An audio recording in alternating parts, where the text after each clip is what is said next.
అయితే ఈ Omkar తింకర highway acquisition అయితే 2022లో మొదలుపెట్టగానే గ్రీన్ ట్రిబ్యునల్ అనే యాక్టివిస్ట్ వాళ్లకు చేవల్ల మర్రి చెట్ల మీద ఎక్కడి లేని ప్రేమ అన్నమాట.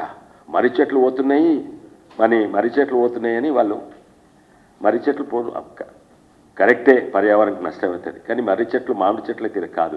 ఒక జగల నుంచి తీసి పెడితే 99% బతుకుంటాయి, వేరే చెట్లు బతికాయి. ట్రాన్స్ప్లాంట్ చేస్తామని చెప్పిండ్రు. అయితే నేను కూడా ఆ బ్యానియన్ ట్రీస్ పోవద్దు. ఎందుకంటే చక్కగా చేస్తే ఉన్న రోడ్డు పక్కకే కదా మర్రి చెట్లు. చక్కగా సూటిగా రోడ్ చేస్తే ఎన్నో అడ్వాంటేజెస్. ఖర్చు కూడా తక్కువైతుంది, దాదాపు 11 కిలోమీటర్లు తక్కువైతుంది. ల్యాండ్ ఎక్విజిషన్ కూడా తక్కువైతుంది, నెగటివ్ ల్యాండ్ ఎక్విజిషన్ అవుతుంది. వంకర్ తింకర్ రోడ్ను చక్కగా వేస్తే ఈ భూమి మిగులుతుంది.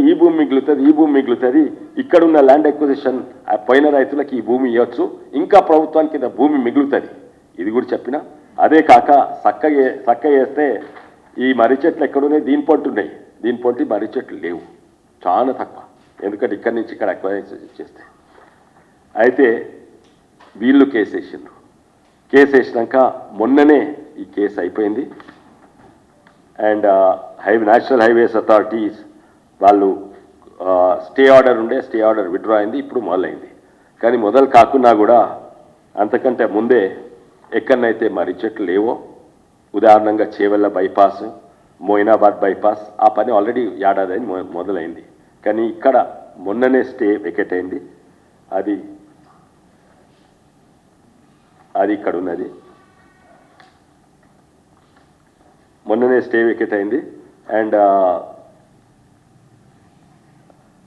పని మొదలవుతుంది. కానీ ఇంకా నా విజ్ఞప్తి ఏంటంటే ఉన్నదాన్ని ఈ ఓంకర్ తింకర్ హైవేని కొన్ని షార్ప్ కార్నర్స్ చక్కగా చేసాను. కానీ ఈ రోజులల్లా రోడ్లు ఖరాబ్ ఉంటే ఏం యాక్సిడెంట్లు కావు, బండ్లు మెల్లగా అవుతాయి. రోడ్లు ఎంత మంచిగా ఉంటే అంత ఎక్కువ యాక్సిడెంట్స్, అంత పెద్ద యాక్సిడెంట్. అయితే ఇప్పుడు కూడా దీన్ని కరెక్ట్ చేసే అవకాశం ఉన్నది. ఇది గడ్కరీకి రాసిన లెటర్. నేను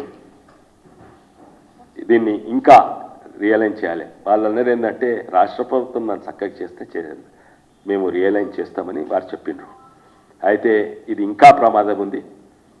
ఈ హైవే తోటి ఈ చక్కగా కనీసం కొన్ని జాగాలు ఎట్లున్నాయి చూడండి. ఓంకర్ తింకర ఇక్కడి నుంచి ఇక్కడ చక్కగా చేస్తే ఈ రియల్ ఎస్టేట్లకు లాభం ఉండదు. ఇక్కడి నుంచి ఇక్కడ చక్కగా చేస్తే ఆ రియల్ ఎస్టేట్లు ఎవరు? రోహిణి మినరల్స్ అంట, రాజేశ్వరి హ్యాచెస్ అంట, ఇంకెవరో. అయితే ఇన్ని అడ్వాంటేజెస్ ఉన్నా ఇది కాదు. కానీ ఇది 100% టీఆర్ఎస్ పార్టీ, ఇప్పుడు బీఆర్ఎస్ పార్టీ నిర్లక్ష్యము. వాళ్లకు ప్రజల ప్రాణాలు ఎక్కువనా, లేకుంటే రియల్ ఎస్టేట్ దాహం ఎక్కువనా, అది అడుగుతున్నాను.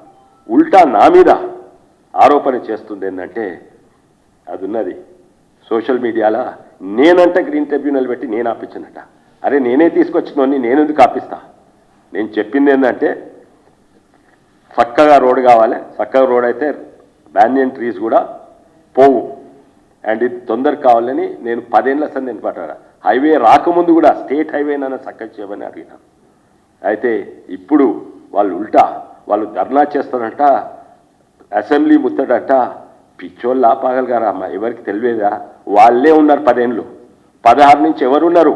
వాళ్ళే ఉన్నారు. ఇది 100% టీఆర్ఎస్ బీఆర్ఎస్ పార్టీది, వాళ్ళ నాయకులు, వాళ్ళ రియల్ ఎస్టేట్ దాహం వల్లనే ఇదైంది. దీన్ని కూడా ఇప్పుడు కాంగ్రెస్ ప్రభుత్వం ఉంది. నేను ఇప్పుడు కూడా విజ్ఞప్తి చేస్తున్నా, కొన్ని జాగాలు అయితే అల్కగా చక్కగా చేయవచ్చు. ఇప్పుడు యాక్సిడెంట్ అయిన ఎక్కడైనా మిర్జాగూడ అది గేట్ దగ్గర, దానికంటే ముందు 4 కిలోమీటర్ల తర్వాత ఇంకో యాక్సిడెంట్ అయింది 6 నెలల ముందు. అప్పుడు కూడా 6 మంది మహిళలు చనిపోయినరు, కూరగాయలు అమ్మే మహిళలు. ఇవన్నీ ఎక్కడున్నాయి? ఈ నీలి రంగు సుక్కల దగ్గర ఉంది. ఇవేది ఈ రియల్ ఎస్టేట్ ప్రాజెక్టులు. ఇది ఇక్కడి నుంచి చక్కగా పోతే వాళ్లకు ఈ రోడ్డు అందదు.